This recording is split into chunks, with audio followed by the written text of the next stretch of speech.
Pozdrav svima i dobrodošli na moj kanal gdje ću vam danas govoriti o jednom od najnovijih izdanja brenda Xerjoff. Riječ je o mirisu 1986 koji je izašao 7. prosinca prošle godine u sklopu humanitarne akcije Spray to Help. Spray to Help je humanitarna akcija koja promovira napredak u odnosima između brendova kao što je Xerjoff i lokalne zajednice, kako bi se pomoglo u realizaciji lokalnih projekata solidarnosti. Izborom i sudjelovanjem u realizaciji takvih projekata, brend Xerjoff dolazi u poziciju učinkovitije utjecati na zajedničku budućnost i ulagati u opće dobro. Fondazione Candiolo je osnovana kako bi značajno doprinijela u borbi protiv raka i kako bi se napravio onkološki centar u Italiji s najboljim ljudskim i tehnološkim resursima koje danas možete zamisliti. Kupnjom parfema 1986 možete podržati ovu humanitarnu akciju Pjemontske fondacije za istraživanje raka, koja je osnovana 1986. godine, pa je po toj godini miris i dobio ime. 1986 možete kupiti online na xerjoffuniverse.com ili u njihovom torinskom butiku na adresi Via Cavour 1. Inače postoji i miris Via Cavour 1 koji je također dostupan samo na toj adresi, a tek ponekad i na stranicama brenda.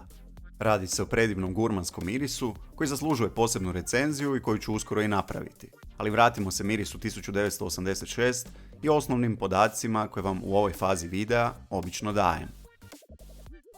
1986 spada u kategoriju citrusnih aromatika, a ime kreatora nije poznato. Dolazi u ovoj fenomenalnoj bočici od 50 ml po cijeni od 235 eura u koncentraciji Eau de Parfum. Prodaje se kao miris za žene i muškarce, ali po meni naginje na mušku stranu. Ima vrlo jednostavan popis nota na kojem se nalaze samo 4 sastojka. Nota mandarine, cvijet naranče, kardamom i zeleni čaj. Već po broju sastojaka možete zaključiti da se radi o mirisu koji je vrlo jednostavan, a s obzirom na to da nema gotovo nikakvih recenzija, ima prilično niske ocjene na fragrantici, nisam od njega puno očekivao, međutim moram priznati da me ugodno iznenadio. Otvaranje donosi vrlo svježu notu mandarine, ali kako bi vam najbolje opisao taj miris, probajte zamisliti onaj trenutak kada krenete guliti mandarinu. To je taj točno prepoznatljivi miris kada se kora mandarine počinje odvajati od voćnog ploda koji je ispod još uvijek obavijen onom karakterističnom bijelom opnom i nitima koje na kraju najčešće bacimo. Taj suhi i aromatični miris citrusne kore vjerno je repliciran u otvaranju ovog mirisa i to u kombinaciji s izrazito čistim, praktički sapunastim notama cvijeta naranče.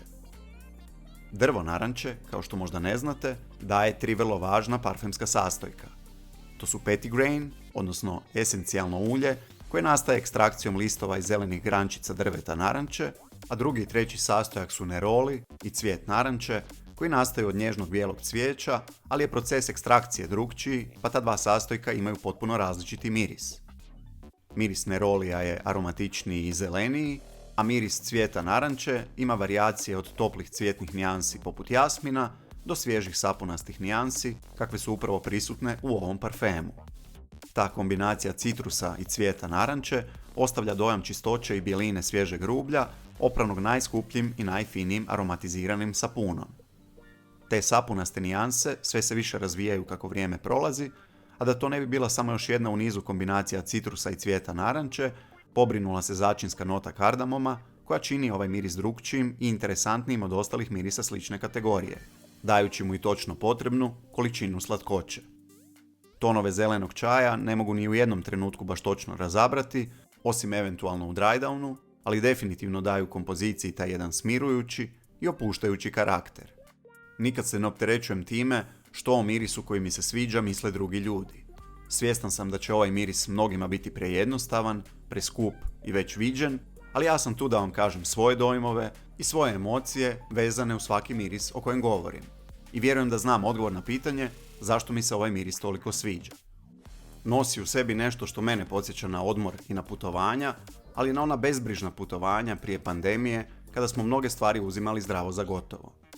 Podsjeća me na djetinjstvo i putovanja po Italiji, posebno na putovanja u Veronu gdje sam često išao kao dijete. To je miris koji će vas zapuhnuti iz trgovina talijanskim kolonjskim vodama i sapunima ili kada pored vas na ulici prođe neki dotjerani Talijan i osjetite miris profinjenog i elegantnog parfema koji vam se kao djetetu zauvijek ureže u sjećanje i koji vam uvijek budi asocijacije na tu zemlju. Znam koliko je to subjektivno, ali 1986 za mene miriši kao Italija. Miriši mi čisto, opušteno i bezbrižno i točno opisuje kako je tada izgledao i moj život. U par osvrta na ovaj miris naišao sam i na informacije da ima jako loše performanse i da traje samo nekoliko sati, ali i tu je situacija bila nešto drukčija, barem na mojoj koži. Generalno ne volim govoriti o konkretnim brojevima, jer svaka koža drukčije reagira na isti miris i ne postoji univerzalna trajnost i projekcija. Ali znam koliko vas zanimaju performanse, pa ću vam reći kakvim se 1986 pokazao u mom slučaju. Trajnost na koži je bila preko 6 sati, a projekcija je bila dosta jaka u prvih sat i pol, kada sam ga osjetio i kroz masku, iako sam ga testirao na ruci.